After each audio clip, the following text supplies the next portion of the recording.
Welcome to Retirement Lifestyle Advocates Radio. I'm Dennis Tubbergen, your host.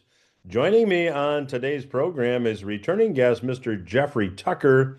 If you're a longtime listener or viewer, you recognize Jeffrey as the founder of the Brownstone Institute. You can check out their work at brownstone.org.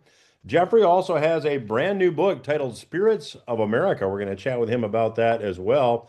Jeffrey, welcome back to the program and thank you for joining us.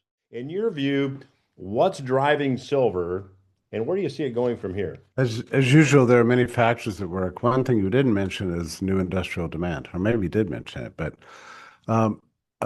so if you ever use sterling silver at home, you'll discover something quite remarkable.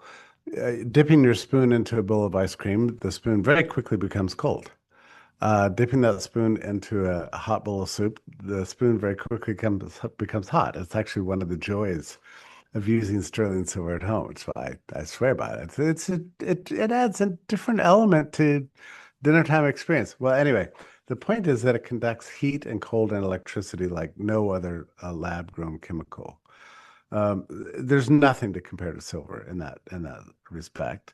So with the new demand for data centers and energy from many different sources, silver is in very high demand as a precious metal for conducting electricity in particular, electricity and temperature. I mean, there's nothing else that does it. So AI is a lot of the reason for this. The other explanation is a little bit of the funny ways in which financial markets can sometimes look like self-perpetuating rumor machines, right? So people believe silver is going to go up, so they're buying silver futures, they're buying the ETFs. There's a lot of speculation in these markets, that's for sure. All that you can understand. What I find most remarkable about the current boom in silver is the extent to which it seems definitely centered on people's desire to physically hold it. Big box stores that sell silver, they cannot keep it in stock. Costco has a line waiting when the silver is delivered, and people pick it up. And I'm not talking coins, just coins, but large bars, like 10-ounce bars. People want to hold them. So here's what's interesting to me about that. That would suggest the expectation of some kind of coming calamity at least figures into people's calculations at some level in some way. I have to tell you, I don't entirely share this sensibility that everything is about to fall apart, but I can tell you there's a lot of people that are trying to mitigate against the possibility of economic disaster by holding physical gold and silver right now, more so than I've ever seen, probably more so than we've seen in, I'm going to say, half a century. The role of the dollar in as the preferred settlement coin, vehicle for international exchange has been dominant since 1944, if not before. Is that dominance coming to an end? I don't know, but it seems like it's declining, right? I mean, you can look at that at the charts. How much does the dollar use for international currency exchange? It's going down.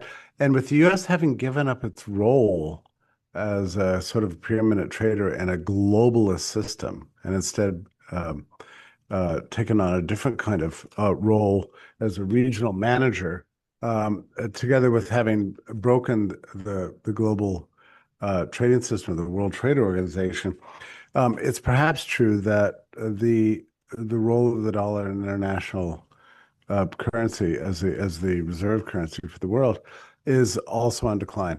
And what that does to U.S. monetary policy could be fascinating to watch unfold, because the U.S. has long run huge debts and deficits and printed its way out of every crisis. And part of the reason we haven't experienced that in the form of hyperinflation is precisely because we've had the luxury of being able to export this paper all across the world, in exchange for which we get goods and services.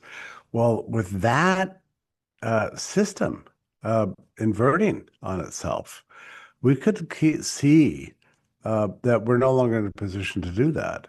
And if we're not, then that means the Congress is going to have to change, the budget's going to have to be cut, the interest rates are going to have to rise, we're going to have to start paying off the debt, and that could lead to a period of either a necessary austerity like we've never experienced, or a second wave of inflation.